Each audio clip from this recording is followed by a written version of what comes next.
Okay, it's time to finish up the week one lectures. Today's talk is on modernity and the injunction to enjoy. Our claim is that modernity alters most aspects of human life, including mental life. Our argument is that one of the changes in mental life that occurs is an alteration in conscience, substituting an injunction to enjoy for an injunction to suffer that was prevalent in traditional society. The traditional conscience tells you that you should feel guilt if you enjoy things. Modernity creates a conscience that tells you that you should feel guilty if you don't.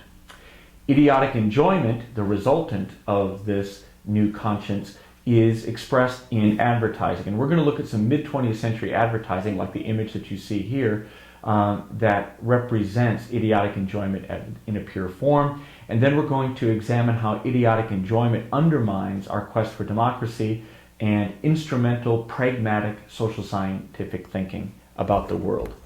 So the first image that you're going to see then is one that depicts late modern social life.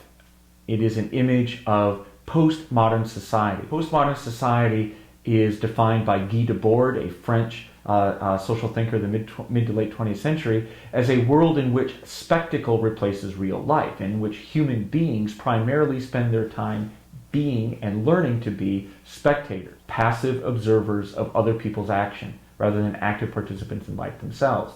In late modernity, we often spend our time watching others act, and much of our discourse, the talk that we have with others, revolves around their shared participation in spectatorship. We talk about football games we've seen, movies we've seen, television programs that we've seen, video games that we've played, websites that we've seen, lectures on the internet that we've observed, but we don't really talk to each other anymore about real life. Okay, let's get to the central idea of this lecture series.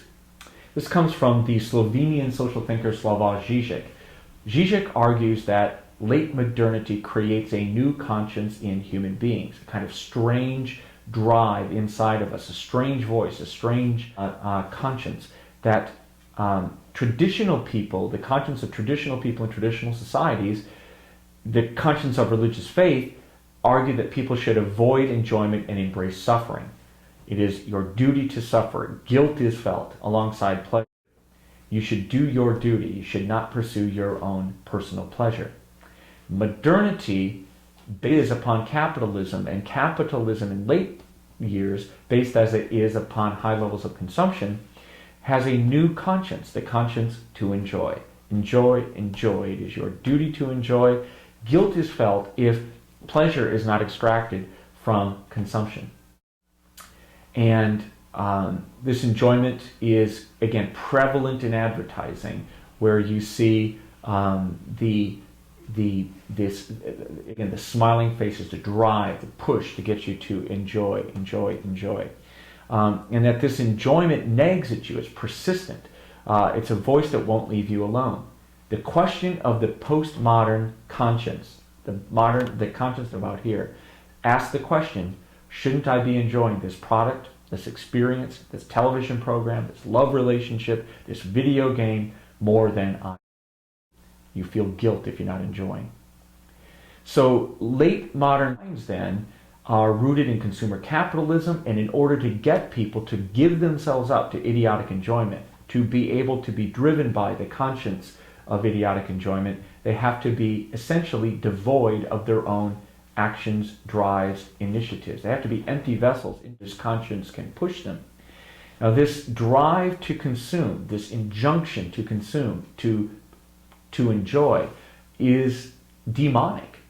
And that demonic quality can actually be captured in and viewed in certain advertising. This is a mid-20th century ad encouraging people, I believe, to buy mixers.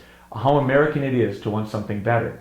When you look closely at the man's face, you actually see someone who has a kind of demonic expression.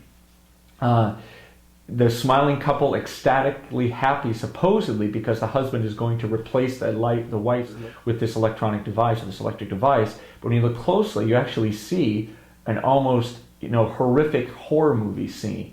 The drive to enjoy is so awful and horrific. people to do things that... Anyway, so the injunction to enjoy is not quite sane. Idiotic, non-thinking consumption of products, services, surface appearance of satisfaction and pleasure more important than deep meaning and deep understanding. The message of the conscience: enjoy, don't think. Enjoy, enjoy, enjoy. Consume, ignore your real life. Pretend you'll live forever. Just keep consuming without actually paying attention to your own life. So in advertising of the 1950s then, the injunction to enjoy is, you see smiling faces, you see people projecting pleasure, immense pleasure, onto the consumption of products.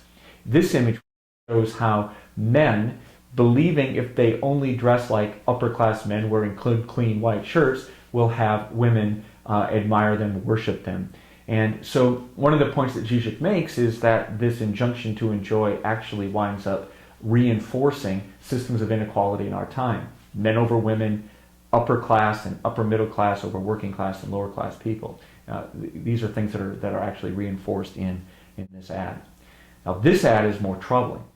They sure have the nicest things, says this black maid in the pre-civil rights era South.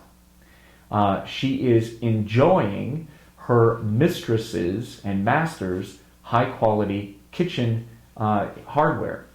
And rather than reflecting about her unequal status, about her inability to own the fact that she is working hard, wearing this apron and uniform in this white woman's house, rather than reflecting on that critically, the ad is showing idiotic enjoyment.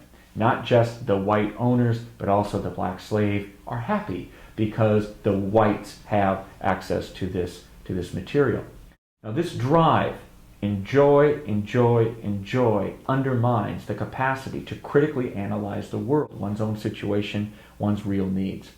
The key to a richer life, says this General Motors ad, is consumption. Purchasing an automobile, and the automobile then is a ticket to the rich life, depicted here in the mid-1950s as being on Main Street, consuming, consuming, consuming. Don't reflect, don't think critically, don't think really deeply about what what the products are doing to our environment or our social life is being undermined by them. Just consume. So the summary then of the main points: modernity alters mental life. One change is that people feel guilty if they do not enjoy the consumption of products and experiences. This is called the injunction to enjoy, the command to enjoy, the models. Idiotic enjoyment then is expressed in advertising. It's a little bit more sophisticated today than it was in 1950s ads. But if you look at children's ads for children, unsophisticated children, you'll see that injunction to enjoy present. Little children giddily happy over some product that their parents have purchased for them. Idiotic enjoyment undermines democracy, primarily by undermining the capacity for critical thinking. Social science depends upon an engaged mind. Idiotic enjoyment undermines that. This ends Week 1 lectures.